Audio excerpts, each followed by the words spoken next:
दररोज ताज्या घडामोडी पाहण्याकरिता चॅनलला लाईक आणि सबस्क्राईब करा। सदर पोलीस ठाणे नागपूर शहर येथून मिळालेल्या माहितीनुसार गड्डी गोदाम सदर नागपूर येथे राहणारे मोहम्मद इम्रान जहीर कुरेशी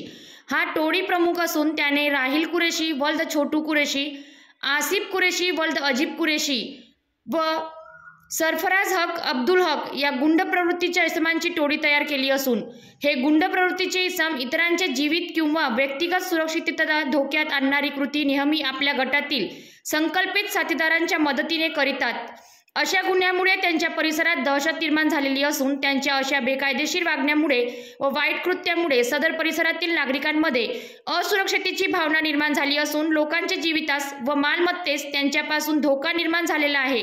सदर टोळीतील हद्दपार इसमांची पार्श्वभूमी पाहता त्यांना कायद्याचा आदर नसून ते कायद्यास न जुमानता परिसरात प्रतिबंधित गोवंश जातीचे मांस विक्री करतात। त्यांच्या विरुद्ध सदर पोलीस ठाणे व हिंगणा येथे गुन्हे दाखल असून त्यांची गुन्हेगारी प्रवृत्ती दिवसेंदिवस वाढत चालली असून त्यांच्या गुन्हेगारी प्रवृत्तीला वेळीच आळा बसावा म्हणून प्रतिबंधात्मक कार्यवाही करून सुद्धा त्यांच्या प्रवृत्तीत काही सुधारणा झाली नाही। त्यांच्यापासून नागरिकांमध्ये दहशत निर्माण झाली असून त्यांच्या विरुद्ध उघडपणे कोणीही तक्रार देत नाही, त्यामुळे सार्वजनिक सुव्यवस्था धोक्यात आली आहे। त्यांच्या कृत्यामुळे भविष्यात सुद्धा परिसरातील रहिवासी लोकांच्या मालमत्तेस जीवितास धोका, भय, इजा अशी असुरक्षिततेची भावना निर्माण होण्याची दाट शक्यता असल्याने सदर पोलीस ठाण्याचे वरिष्ठ पोलीस निरीक्षक मनीष ठाकरे यांनी नमूद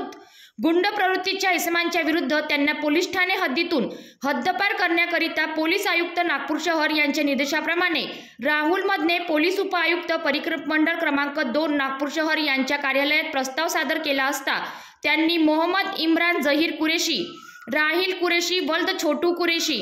आसिफ कुरेशी वल्द अजीब कुरेशी व सरफराज हक अब्दुल हक या चारही आरोपी राहणार गड्डी गोदाम यांना 6 महिन्याकरिता नागपूर शहरातून हद्दपार करण्याचे प्रेरित केले असून नमूद चारही गुंड इसमांना 4 मे 2024 रोजी नागपूर शहरातून 6 महिन्याकरिता हद्दपार करण्यात आले आहे। तरी नागपूर शहरातील सर्व नागरिकांना सदर पोलीस ठाणे नागपूर शहर यांच्याकडून आव्हान आहे की नमूद इसम हे नागपूर शहरात आढळून आल्यास त्याबाबत 112 या क्रमांकावर पोलीस नियंत्रण कक्ष या माहिती देण्यात यावी।